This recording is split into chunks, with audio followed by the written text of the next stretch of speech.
Абай Құнанбаевтың 7-ші қара сөзі. Жас бала анадан туғанда екі түрлі мінезбен туады. Бірі ішсем, жесем, ұйықтасам деп тұрады.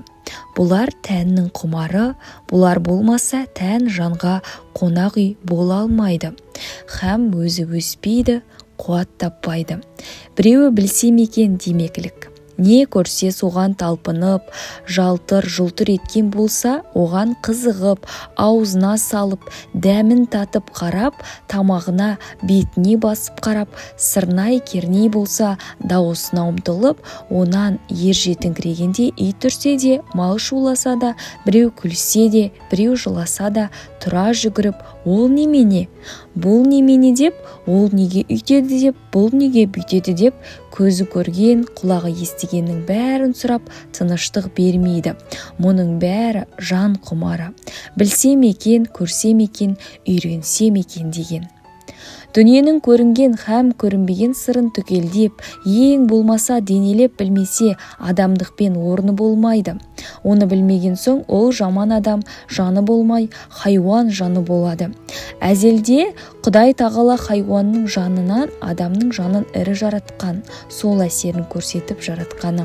Сол қуат жетпеген, ми толмаған, ессіз бала күндегі бұл немене, ол немене деп бір нәрсені сұрап білсем екен дегенде, ұйқы, тамақ та есімізден шығып кететұғын, құмарымызды ер жеткен соң, ақыл кіргенде, орнын тауып ізденіп, кісісізін тауып сұранып, ғылым тапқандардың жолына неге салмайды екенбіз? Сол өрістетіп, өрісімізді ұзартып, құмарланып жиған қазынамызды көбейтсек керек. Бұл жанның тамағы еді. Тәннен жан артық еді, тәнді жанға бас ұрғызса керек еді. Жоқ, біз олай қылмадық, ұзақтай шулап, қарғадай барқылдап, ауылдағы боқтықтан ұзамадық. Жан бізді жас күнімізде билеп жүр екен. Ер жеткен соң, күш енген соң, оған билетпедік. Жанды тәнге бас ұрғыздық, ешнәрсеге көңілменен қарамадық.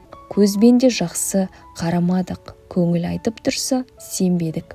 Көзбен көрген нәрсенің де сырын көргенге ақ тойдық. Көзбен көрген нәрсенің де сыртын көргенге ақ тойдық. Сырын қалай болады деп көңілге салмадық. Оны білмеген кісінің несі кетіпті дейміз. Біреу кеткенін айтса да ұқпаймыз.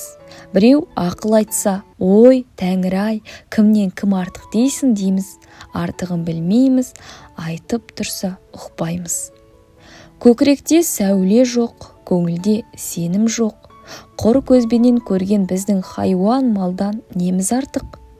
Қайта бала күнімізде жақсы екенбіз. Білсек те, білмесек те, білсек екен деген адамның баласы екенбіз.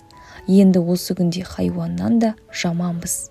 Хайуан білмейді, білемін деп таласпайды.